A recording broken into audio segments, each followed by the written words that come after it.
जय श्री माता जी। परम पूज्य श्री माता जी, आप भगवान की रूप लेकर विश्व के सारे देव देवियों की अपने ऊपर धारण करके सारे विश्व को धर्म के रास्ते पर चलने के लिए इस संसार के कल्याण के लिए आप विश्व की सभी संत और शुद्ध आत्मा को एवं देवदूतों को सहयोग प्रदान किया है और हम सबको निर्विचारिता स्थिति, ध्यान की स्थिति प्रदान करके चैतन्यित की है। माँ परम पूज्य श्री माता जी, हम सब आप ही का परम चैतन्यित पाने के लिए एकत्रित हुई है। आप ही का ध्यान और मेडिटेशन के मंच पर कृपा करके आप पधारिए और हमें ध्यान और मेडिटेशन का स्थिति प्रदान कीजिए। परम पूज्य श्री माता जी, आपके श्री चरण कमल पर कोटि कोटि नमन। कुंडलिनी उठा के बंधन लेंगे।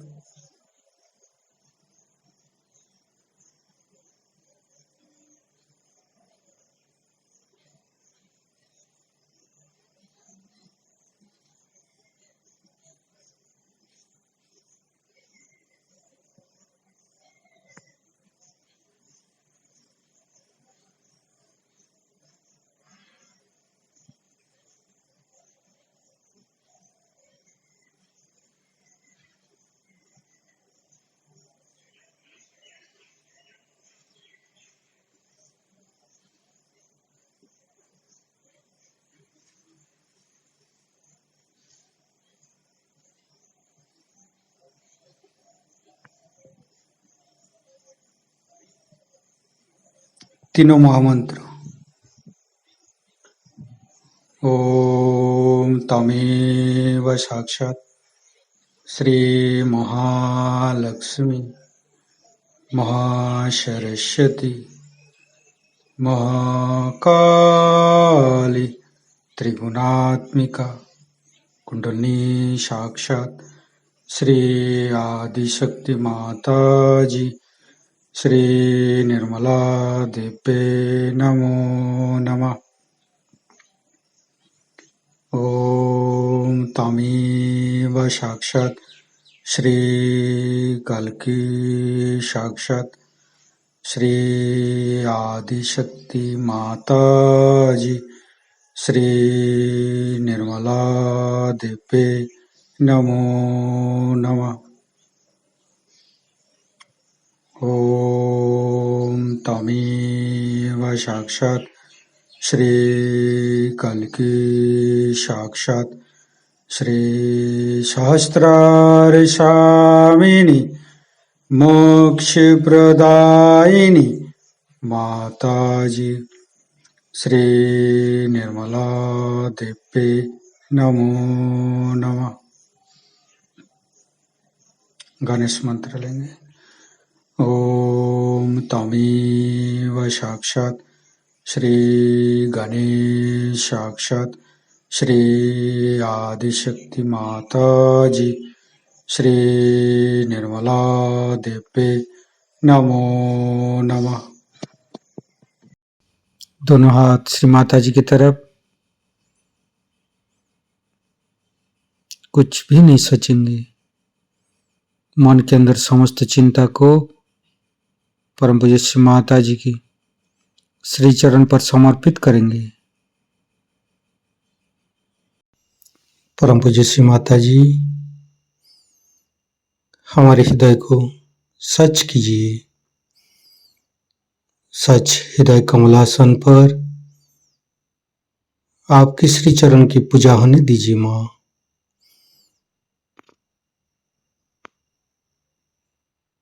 संपूर्ण चित्त मध्य हृदय पर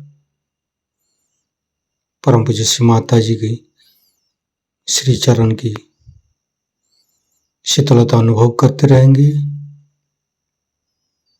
परम पूज्य श्री माता जी, हम अज्ञानी हैं। हमारी अज्ञानता के वश में यदि आपकी शान के खिलाफ कोई गलती हुआ हो, कृपा करके अब मुझे क्षमा कर दीजिए। माँ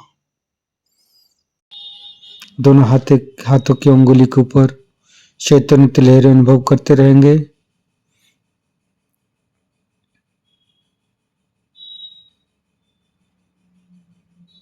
फिर धीरे धीरे चित्त को तीन मूलाधार पर लेके आएंगे। परम पूज्य श्री माता जी, आप ही तो प्रभु गणेश है। कृपा करके हमारे शरीर की तीनों नाड़ी सातों चक्र के ऊपर स्थान ग्रहण कीजिए और सभी चक्र के दोषों को, सभी चक्र के अंदर रोगों को दूर कीजिए माँ। हे प्रभु गणेश, हम कभी अतीत में चले जाते, कभी भविष्य में चले जाते, कृपा करके हमें वर्तमान में स्थापित कीजिए।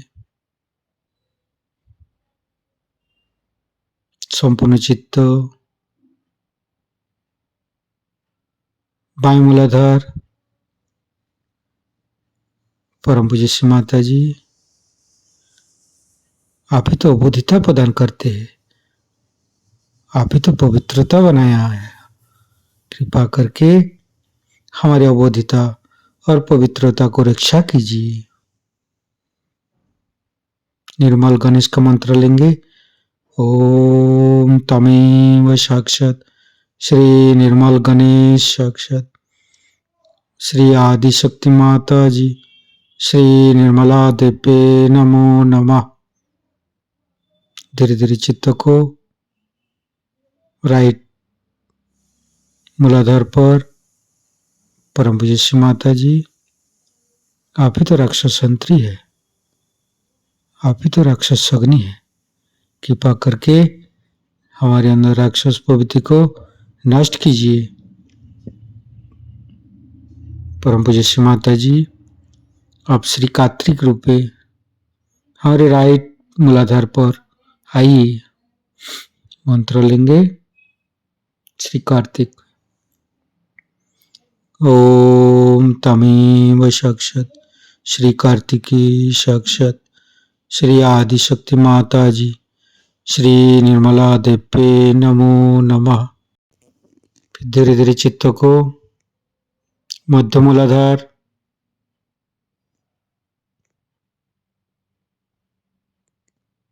ओम गंग गणपते नमः 4 बार करेंगे। ओम गंग गणपते नमः। ओम गंग गणपते नमः। ओम गंग गणपते नमः। ओम गंग गणपते नमः। साक्षात श्री आदिशक्ति माता जी श्री निर्मला देवी नमो नमः। परम पूज्य श्री माता जी, गौरी माता के रूप में हमारे मध्य मूलाधार में आइए और समस्त दोषों को दूर कीजिए। परम पूज्य श्री माता जी, हमारे ऊपर दया कीजिए, कृपा कीजिए, हमारी क्षमा को स्वीकार कीजिए माँ।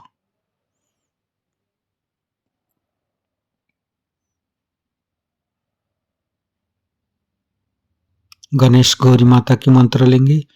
ओम तमेव साक्षात श्री गणेश गौरी माता साक्षात श्री आदिशक्ति माता जी श्री निर्मला देवे नमो नमः। धीरे धीरे चित्त को तीनों स्वादिष्ठान, तीनों नाभि, तीनों हृदय, तीनों विशुद्धि, लेफ्ट विशुद्धि।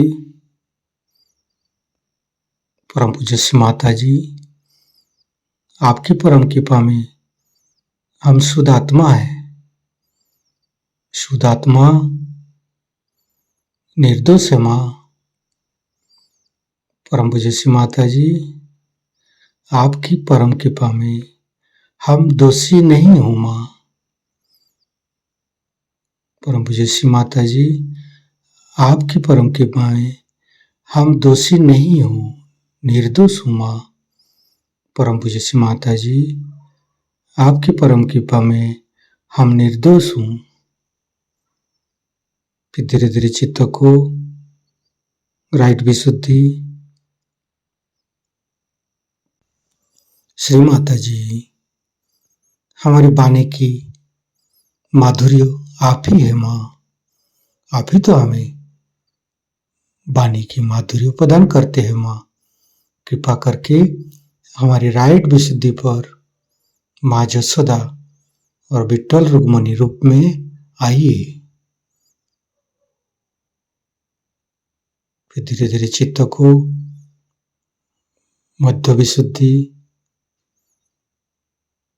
परम पूज्य श्री माता जी, राधा कृष्ण जी के रूप में हमारे मध्य विशुद्धि पर आइए और समस्त दोषों को, समस्त रोगों को दूर कीजिए माँ, और हमें साक्षी भाव प्रदान कीजिए। संपूर्ण चित्त मध्य विशुद्धि पर गणेश चतुर्दशी सुपाठ करेंगे। ओम नमस्ते गणपतये। तमेव प्रत्यक्षं तत्त्वमसि। तमेव केवलं कर्तासि। तमेव केवलं धर्तासि। तमेव केवलं हर्तासि। तमेव सर्वं खल्विदं ब्रह्मासि। तं साक्षादात्मसि नित्यं। ऋतं वच्मि सत्यं वच्मि। अवतं माम् अववक्तारम् अवसोतारम् अवदातारम् अवधातारम् अवानुचानमवशिष्यम् अवपश्चातात् अवपुरस्तात् अवोत्तरातात् अवदक्षिणातात् अवचोदातात् अवधरातात् सर्वतो मां पाहि पाहि समन्त्रात्। तं वाङ्मयस्तं चिन्मयो तं आनन्दमयस्तं ब्रह्ममयो स्तं सच्चिदानन्दादित्योऽसि स्तं प्रत्यक्षं ब्रह्मासि स्तं ज्ञानमयो विज्ञानमयोऽसि। सर्वं जगदं तत्तो जयते सर्वं जगदं तत्तोत्तिष्ठति सर्वं जगदं त्वयि लयमुच्यते सर्वं जगदं त्वयि पत्येति। तं भूमिरापो नालो नीलो नमः। स्तं चत्वारि वाक्पदानि स्तं गुणत्रयातीतो स्तं देहत्रयातीतो स्तं कालत्रयातीतो स्तं मूलाधारसितोत्सि नित्यं स्तं शक्तित्रयात्मक स्तं योगिनो ध्यायन्ति नित्यं स्तं ब्रह्मा स्तं विष्णु स्तं रुद्रस्तं इन्द्रस्तं अग्निस्तं वायुस्तं सूर्यस्तं चन्द्रमास्तं ब्रह्मभूर्भुवस्सुरं ज्ञानादिपूर्वमुच्चाय वर्णादि तदनन्तर अनुसारो परतरो अर्धेन्दु लोसितं तारेण ऋतं एतत्तव मनुष्यरूपम्। गकारो पूर्वरूपम् अकारो मध्यम रूपम् अनुसारो शान्तिरूपम् बिन्दु उत्तररूपम् नादं संधानं संहिता सन्धि शैषा गणेशविद्या गणकऋषि निश्चित गायत्री छंद गणपतिर्देवता। ओं गं गणपतये नमः। एकदन्ताय विद्महे वक्रतुण्डाय धीमहि तन्नो दन्ति प्रचोदयात्। एकदन्तं चतुर्हस्तं पाशमङ्कुशधारिणं रदं च वरदं हस्ते बिभ्राणं मूषकध्वजं रक्तं लम्बोदरं शूर्पकर्णकं रक्तवाससं रक्तगन्धानुलिप्ताङ्गं रक्तपुष्पे सुपूजितं भक्तानुकम्पिनं देवं जगत्तारणमच्युतम् आविर्भूतं च सृष्ट्यादौ प्रकृते पुरुषोत्तरम् एवं ध्यायन्ति यो नित्यं स योगी योगिनो वर। नमो बृहत्पतये नमो गणपतये नमो पमतपतये नमस्ते अस्तु लंबोदराय दंताय विघ्ननाशिने शिवसुताय श्री वरदमूर्तये नमो नमः। साक्षात् श्री आदिशक्ति माता जी श्री निर्मला देव्ये नमो नमः। धीरे धीरे चित्त को फ्रंट आज्ञा, बैक आज्ञा, सहस्त्रार, परम पूज्य श्री माता जी हमारे अंदर अहंकार, पोती अहंकार को, ईगो, सुपर ईगो को दूर करके हमारे बम्बरंदों को, हमारी तालु भाग को खोल दीजिए माँ। परम पूज्य श्री माता जी हमारे शास्त्रार पर विराजमान हुए।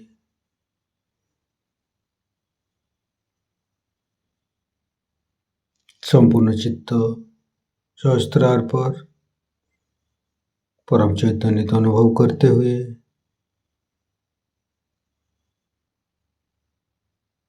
परम पूज्य श्री माता जी हमें ऐसी कृपा कीजिए ताकि हम आपकी वाणी को शास्त्रार से गहन कर सकूं। संपूर्ण चित्त शास्त्रार पर परम पूज्य श्री माता जी को अमृत वाणी हम शास्त्रार से गहन करेंगे। इन 3 हृदय चक्र के 3 हिस्सों से ऊपर एक बहुत ही महत्वपूर्ण चक्र है जिसे हम लोग विशुद्धि चक्र कहते हैं। विशुद्धि चक्र इसके जहाँ पे हमारा कंठ होता है इसके बराबर पीछे में ये चक्र होता है। अब इसके लिए आप एग्जैक्टली नहीं किसी के लिए कह सकते कि ये यही होता है, क्योंकि ये बड़ी ही सूक्ष्म चीज है, थोड़ा ऊंचे नीचे होता ही है। जैसी जैसी मनुष्य की प्रकृति होती है और जैसे जैसे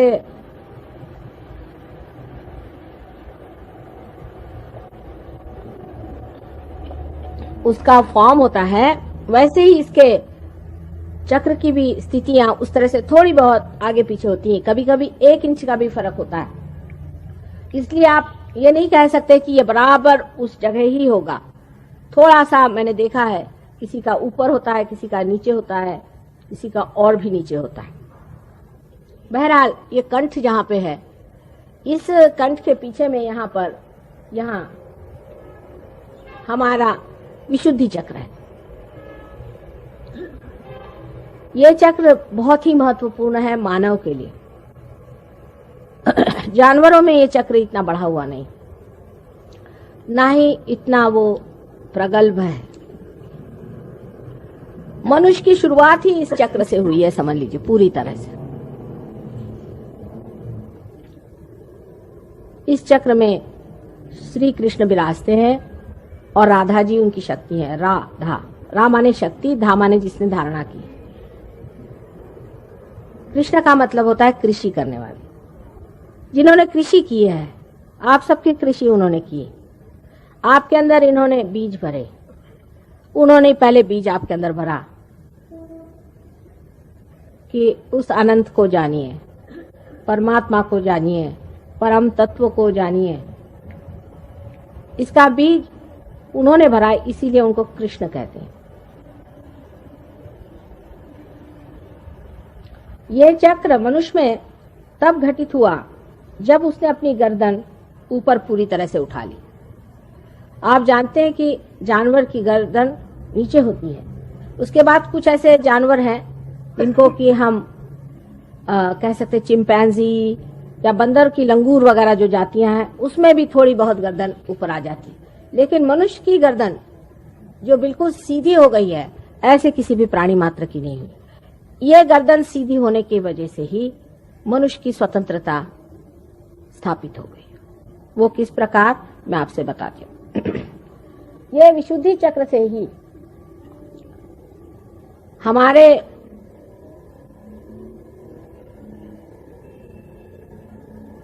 दो ईगो और सुपर ईगो नाम के बलून तैयार हो जाते हैं। आप जानते हैं कि जानवर की आकृति ऐसी आती है, ऐसी जाती, फिर नीचे चली जाती है। जो भी चेतना उनके अंदर आती है वो फिर से पृथ्वी की ओर झुक जाती है। लेकिन मनुष्य ने जो ये ऐसी गर्दन ऊपर उठा ली और उसने अपने अंदर जिम्मेदारियां महसूस करनी शुरू कर दी, तब वो जब कोई भी कार्य करता है तो उसमें उसका ईगो बढ़ता है। अब ईगो शब्द अहंकार से लोग बहुत घबराते हैं। अहंकार मेरा मतलब नहीं है अहम भाव, इसमें वो दोनों में बड़ा अंतर है। अहम भाव सब में होता ही है, होना आवश्यक ही है। हर इंसान में अहम भाव न हो तो वो जानवर हो जाए। प्रति अहम भाव भी हमारे अंदर उठता है और लेफ्ट साइड से आके और माथे यहां फॉन्टेनेल बोन होता है वहां तक आ जाता है। और अहंकार का भाव भी लेफ्ट साइड से उठ के इधर आ जाता है। अब देखिए चढ़ते वक्त तो राइट का लेफ्ट जाता है और लेफ्ट का राइट जाता है, जैसे यहाँ पे दिखाया। इन लोगों ने उसका अभी गति नहीं दिखाई लेकिन ये विशुद्धि चक्र से इसकी शुरुआत होती है। अब अगर आपका गला खराब है तो डॉक्टर लोग आपको दवा दे देंगे, कहेंगे आपका गला खराब। अगर राइट विशुद्धि खराब है, जो कि रुक्मिणी जी का स्थान है, जहां विठ्ठल रुक्मिणी है, उसका तो इलाज दवा से हो जाएगा, पर जिसका लेफ्ट साइड खराब होगी उसका इलाज नहीं हो सकता, क्योंकि लेफ्ट विशुद्धि से प्रति अहंकार उठता है। ये कंडीशनिंग से होता है, जो आपके अंदर कंडीशनिंग हो गई उससे होता है। जैसे कि एक बच्चा मैंने बताया था, माँ के पास है, दूध पी रहा है, आनंद में है। जब माँ उसको बदलना चाहती है तो बच्चे में अहंकार जागृत होता है कि ये क्यों हमें सता रही है, या ऐसे हमें क्यों इन्होंने बीच में दखल दी, डिस्टर्ब किया। और जब माँ उसे कहती कि चुप रहो, ऐसे नहीं करते, तो उसपे जो उसके संस्कार पड़ते हैं, चाहे वो सुसंस्कार हो चाहे कुसंस्कार हो, उसके कारण उसके अंदर प्रति अहंकार, इसे कि सुपर ईगो कहते हैं, होता है। अब राइट साइड की जो कुछ भी हमारी एक्टिविटी है, राइट साइड की जो हमारी पिंगला नाड़ी है, वो जब भी गतिमान होती है, कार्य करती है, तो हमारे अंदर ईगो बढ़ता है। और जब हमारी लेफ्ट साइड की गतिमान होती है तो हमारे अंदर प्रति अहंकार माने सुपर ईगो बढ़ता है। जब ये दोनों चीजें बढ़कर एक के ऊपर एक ओवरलैप कर लेती हैं, समझ लीजिए बच्चे की उम्र जब तक साल भर की हो जाती है तब तक ये जगह पूरी तरह से भर जाती है, और तब आप में पूरी तरह से हम अलग हैं ये भाव। अब कंठ में श्री कृष्ण का चक्र। इस जगह श्री कृष्ण जो गोप गोपियों के साथ खेला करते थे, वो बराबर बीचों बीच। अब तो आजकल ऐसे भी बुद्धिमान निकल गए कि वो कहते हैं कि जिन्होंने गीता बताई वो कृष्ण अलग, और जो कृष्ण जो गोप थे वो अलग, और पता नहीं कितने उनके और तरीके बनाएंगे। ये जो कंठ है, इस कंठ में 16 है, क्योंकि उनकी 16 कला आप जानते हैं, 16 पंखुड़ियां हैं। इसे विशुद्धि चक्र कहते हैं, मैंने एकदम विशुद्ध, क्योंकि योगेश्वर है। योगेश्वर को कुछ चिपकता नहीं है, तो आप उनकी कहानियां जानती हैं कि वो साक्षात योगेश्वर है, उनको कुछ चिपकता नहीं, बिल्कुल विशुद्ध आत्मा। और जब विशुद्ध पे आप आ जाते हैं तो सारी चीज नाटक जैसे दिखाई देती है, और आप साक्षी होकर उसे देखते हैं।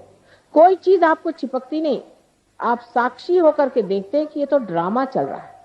क्योंकि आप जिस पानी में या भवसागर में फंसे हुए अपने लहरों से डर रहे थे, उससे उठकर के आप नाव में बैठ गए, आप लहरें देख रहे हैं। ये साक्षी स्वरूपत्व आप में अंदर आ जाता है। जैसे ही साक्षी स्वरूपत्व आ जाता है तो आप सारी सृष्टि को एक साक्षी होकर के देखते हैं, और आप पर किसी चीज का असर नहीं आता। दूसरी बात यह है कि जो प्रश्न है आपके, उसका हल इससे बाहर निकलने पे ही होता है। जब तक आप उसमें उलझे हुए हैं, आपके प्रश्न कभी ठीक हो ही नहीं सकते। उससे जब आप बाहर निकल आते हैं, तभी आप इस प्रश्न को ठीक कर सकते हैं। तो यहां पर बसा हुआ जो श्री कृष्ण का कंठ का स्थान है, इसमें भी 2 हिस्से हैं, एक को जैसे लेफ्ट का है और एक राइट। लेफ्ट में श्री विष्णु माया का स्थान। श्री विष्णु माया के बारे में आप जानते हैं कि जो उनकी बहन थी, जिन्होंने स्वर्ग में जाकर के आकाशवाणी करी थी, बादलों में से गरज कर कहा था कंस से कि तेरा मारने वाला अभी जीवित है। वही आकाशवाणी आज भी कार्य करती है, जो बिजली है ये भी कार्य करती है।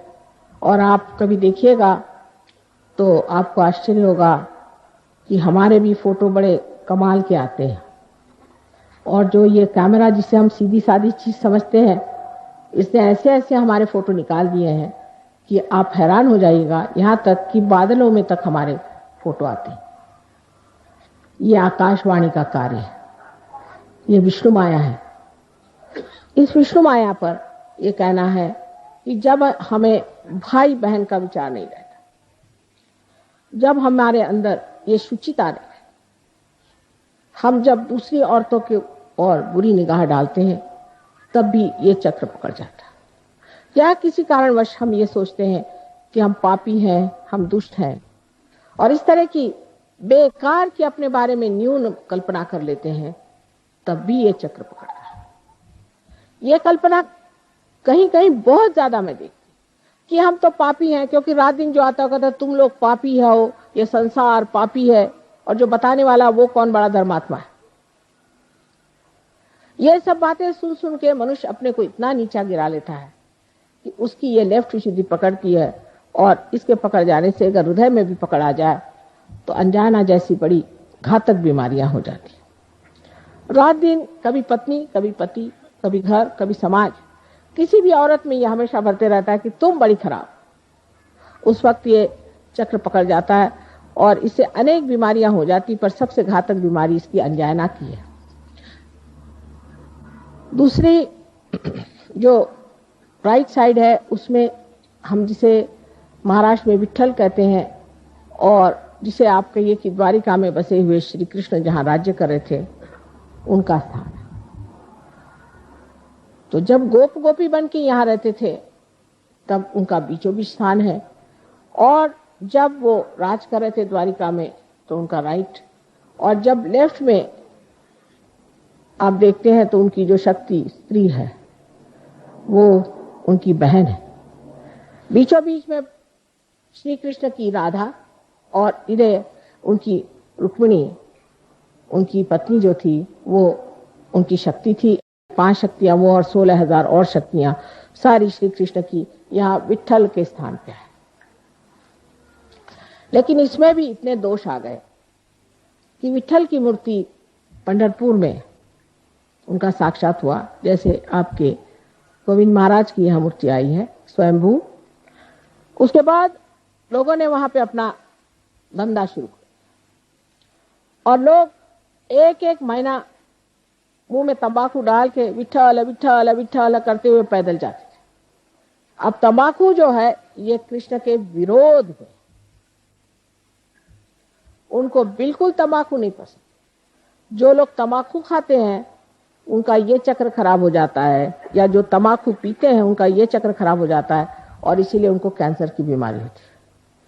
इसका इलाज है आप अजवाइन की धुनी मुंह में लें, अजवाइन का पत्ता जला करके और उसकी बीड़ी फूकें, श्री कृष्ण उससे खुश रहते हैं। दूसरा इसका इलाज है कि आप मक्खन को दूध में या पानी में, गर्म पानी में डाल के उसे पिए, उनको मक्खन बहुत पसंद है। नाक में आप घी डालें, घी और थोड़ा सा कपूर, क्योंकि कर्पूर गौरव आप जानते हैं कि आप कपूर के बड़े शौकीन हैं। सो कपूर थोड़ा सा डाल करके वो नाक में छोड़ें, कपूर माथे पे लगाएं। जो कुछ श्री कृष्ण को पसंद है वो सारा करने से वो प्रसन्न हो जाते हैं, और आपका विशुद्धि चक्र ठीक हो सकता है, आपका कैंसर ठीक हो सकता है, आपकी सारी तकलीफें ठीक हो सकती। जब आप सबका गला पकड़ जाता है तो मेरा भी गला पकड़ जाता है, क्योंकि इतनी मेहनत पड़ जाती है उसको ठीक करते करते, तो भी पहाड़ जैसे लोगों की कुंडलिनी कभी कभी उठती ही नहीं, बड़ा प्रयत्न करना पड़ता है। खासकर विशुद्धि चक्र पे ये 3 ऐसे पेंच बैठे हुए हैं। उसमें से ये जो लेफ्ट विशुद्धि है अगर मंत्र वगैरह किसी गलत गुरु से लिए है और बक रहे हैं उसको सुबह से शाम तक, तो वो मंत्र भी पकड़ जाता। इन सब चीजों के लिए उसका इलाज सहयोग में हर एक का मंत्र रूप भी है, आसन रूप भी है, और भी कुछ उसके साथ में थोड़ा बहुत जैसे पानी, जल या चीनी, इस तरह की चीजें दे करके किया जाता है। विषय तो बहुत लंबा चौड़ा है, हर एक चक्र पे ही बोलना चाहिए। विशुद्धि चक्र जो है श्री कृष्ण का चक्र है, इसमें 16 कलाएं हैं। इसी प्रकार 16 सब प्लेक्ससेस, जिसको कि हम पंखुड़ियां कहते हैं, हमारे अंदर है। और जो कुछ भी हमारे अंदर अ, आ, इ, उ, ए, आई आदि जितने भी हमारे अंदर जिसे वॉवेल्स कहते हैं, वो है, वो सारे इसके बीज मंत्र है। जिस वक्त आप कोई गलत मंत्र कहते हैं तो वो मंत्र की वजह से कोई गलत इंसान की प्रेतात्मा यहाँ के बैठ जाती है। जब आप गलत पूजन करते हैं, गलत तरीके से आप किसी भी मेडिटेशन को या किसी भी गलत गुरु के पास जा करके और दीक्षा लेते हैं, तो ये आपका चक्र पकड़ जाता है। ये चक्र पकड़ जाने से आपको अनेक बीमारियां होती हैं। उसमें से विशेषकर जो बीमारी होती है जिसे हम थ्रोट कैंसर कहते हैं, जो आपके कंठ के पास शुरू होता है और धीरे धीरे बढ़ते बढ़ते नीचे की ओर बढ़ता हुआ सारे आपके लंग्स को पकड़। भगवान के नाम पर पागल जैसे कुछ बांध लिया सर पे, गले में कुछ पहन लिया और चिल्लाना शुरू कर दिया, अरे राम अरे राम अरे राम। ये सब नाटक करने की क्या जरूरत है? परमात्मा अंदर है, सब कुछ अंतर योग है। बाह्य में इस तरह के अनेक नाटक करना, कभी कुछ तमाशा करना, कभी कोई दूसरा तमाशा करना, अंतर ही तो जान पड़ता है कि गलत काम कर रहे हैं, और इसीलिए मनुष्य कभी कभी उसमें दोषी महसूस करता है। और कोई कोई लोग तो सभ्यता की दृष्टि से सोचते हैं कि हमेशा दोषी रहना ही अच्छा है। जैसे सवेरे उठिए, उनसे बात करिए, माफ करो माफ करो माफ करो। भाई क्या हो गया, आखिर क्यों परेशान हो रहे हो? ठीक से तो बात करो। सुबह से उनको यही लगता है कि मैंने कुछ न कुछ गलती कर दी है। अंग्रेजी भाषा भी ऐसी है कि बोलते वक्त हमेशा आई एम अफ्रेड। भाई काय के लिए अफ्रेड? आपसे तो दुनिया अफ्रेड है। 17 मरतबा I am sorry I am sorry I am sorry. Sorry है तो क्यों ऐसा काम करते हो? तो जिस आदमी में इस तरह की न्यूनता की भावना आ जाती है, वो भी लेफ्ट विशुद्धि पकड़ लेता है। सहयोग में लेफ्ट विशुद्धि जब साफ होती है तो आश्चर्य होता है लोगों को कि माँ सब तरह के स्पॉन्डिलाइटिस, सब तरह की परेशानियां पता नहीं कहाँ भाग गई। और यह विष्णु माया का स्थान है, ये विष्णु माया का स्थान है जो कृष्ण की बहन है। जिनके बहन और भाई का विचार नहीं होता, तो दूसरी औरतों की तरफ गंदी निगाहों से देखते हैं, उनका भी ये चक्र पकड़ जाता है। जिनमें वो पवित्रता की भावना नहीं होती है, उनका भी ये चक्र पकड़ जाता है। क्योंकि अंदर से वो जानते हैं कि गलत काम कर रहे हैं, तो वो जो गलत काम कर रहे हैं वो भावना अंदर बनती जाती है। कभी कभी झूठ मूठ में ही बनती है और कभी कभी सचमुच में बनती है। चाहे जो भी हो, उसे निकालना बहुत आसान है। सबसे तो बुरी बात यह है कि सुबह से शाम तक बताया जाएगा तू बड़ा पतित है और मेरे लिए आप अगर 500 रुपए ला दीजिए तो मैं तुम्हारे पाप मोचन कर दूंगा। माने आपका पैसा मोचन होते ही आपका पाप मोचन भी हो जाएगा। और फिर रात दिन यही खोपड़ी में डाला जाता है कि तुम पापी हो तुम पापी हो। तो मनुष्य सोचने लगता है कि वाकई मैं पापी हूँ। इसमें मैं देखती हूँ कि कैथोलिक धर्म के जितने भी लोग आते हैं उनकी लेफ्ट विशुद्धि हमेशा पकड़ी रहती, क्योंकि उनको तो जाके कन्फेशन करना पड़ता है कि मैंने पाप किया। अब किया भी नहीं होगा तो भी करना ही पड़ता है, क्योंकि जिस दिन चर्च में जाओ कहना ही पड़ता है।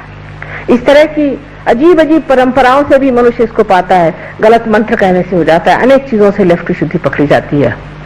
और कहना चाहिए कि आज भी सबकी वही ज्यादा पकड़ी हुई है। सिगरेट पीने से, तंबाकू खाने से सबसे लेफ्ट विशुद्धि पकड़ी जाती है। अब राइट विशुद्धि तो ऐसे लोगों की पकड़ती है कि जो बहुत जोर जोर से डांट के बोलते हैं, चिल्लाते हैं और बिगड़ते हैं, और जिनका गुस्सा बड़ा तेज होता है, और जो प्रेम से बात करना जानते ही नहीं, और जो बहुत ज्यादा भाषण देते हैं झूठ मूठ के, जिनको कुछ ज्ञान नहीं, जिन्होंने आत्मा को पाया नहीं तो भी लेक्चर झाड़ते हैं, उनकी भी राइट विशुद्धि पकड़ती है। और राइट विशुद्धि जो है विट्ठल का स्थान है। श्री विट्ठल का स्थान है। इसको विट्ठल के मंत्र से ठीक किया जा सकता है। इससे लोगों को अनेक तरह की बीमारियां हो जाती हैं जिसका गले से संबंध है। बीच में श्री कृष्ण का स्थान है। इस वक्त कुंडलिनी श्री कृष्ण के स्थान पर स्थिर होती है, तब मनुष्य साक्षी होकर के उस योगेश्वर की लीला देखता है। ये सारा संसार लीलामय है। इसमें इतनी हड़बड़ाहट की घबराहट की, इतनी परेशानी की कौन सी बात है? ये तो सब नाटक हो रहा है, सब नाटक देखते रहो। इस नाटक को देखना ही मात्र बन जाता है। जब आप देखते हैं कि नाटक है, थोड़ी देर तो घबराते हैं, उसके बाद जब स्थिर हो जाते हैं, आप स्थापित हो जाते हैं, तब आप जानते हैं कि ये नाटक है। और इस नाटक को जान लेना आपके लिए बड़ा ही सुखदायी होता है, क्योंकि फिर जो स्थित प्रज्ञ की भाषा है, जो श्री कृष्ण ने बताई है, वो सिद्ध हो जाती है। कहना नहीं पड़ता कि अब आप परेशान नहीं हो, ऐसा आदमी परेशान ही नहीं होता। हमें यही आश्चर्य होता है कि लोग सब क्यों परेशान हो रहे हैं। परेशान होने से तो कोई बात होने नहीं वाली, तो क्यों परेशान हो, बेकार में क्यों बर्बाद करें अपनी एनर्जी। लेकिन वो कहने से नहीं होता है, जिसको आदत है वो परेशान होगा ही। और हमें तो कोई लोग कहते क्योंकि आप परेशान नहीं होते इसलिए हम आपके लिए परेशान होते। तो मैंने कहा ठीक है, अगर आपको परेशान होना तो होते रहिए, ऐसी कोई परेशानी की तो बात।